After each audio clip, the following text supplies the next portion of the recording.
Good morning, Hank. It's Friday. I got up around 5:30. Alright, let's go. Put this stuff in this bag and printed out my itinerary. Willie always knows when I'm leaving. Marina drove me to the airport. Say hi, Marina. Hi, Marina. Which was mostly empty, and I took off for Atlanta. I read a good book on the way. Landed in Atlanta, where I had a couple hours to kill. I always look for interesting places in airports, like this tiny interfaith chapel where someone had inked in the direction of Mecca, and Martin Luther King's Nobel Peace Prize, and this portrait of Chewbacca's silhouette straddling the galaxy, and this lady whose knee is apparently delicious. Then I got on a plane to Munich and kept glancing into the aisle nervously, hoping that no one would sit next to me, and no one did, so I took a sleeping pill, but it didn't work, and 3 hours later I found myself delirious in the airplane bathroom with a camcorder. I'm like a tranquilized elephant. I will not go down.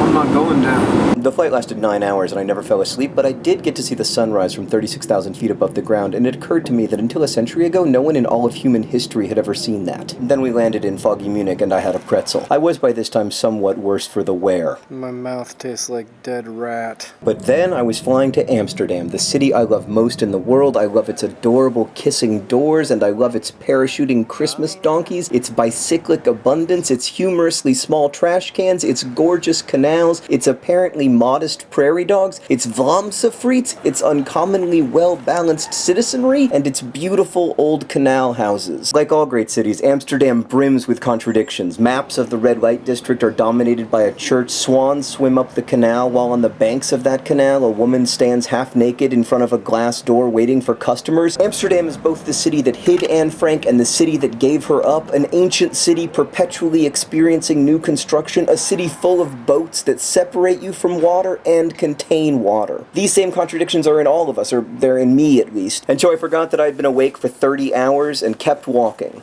grateful to be a little boat full of water, still floating. Hank, I'll see you on Monday.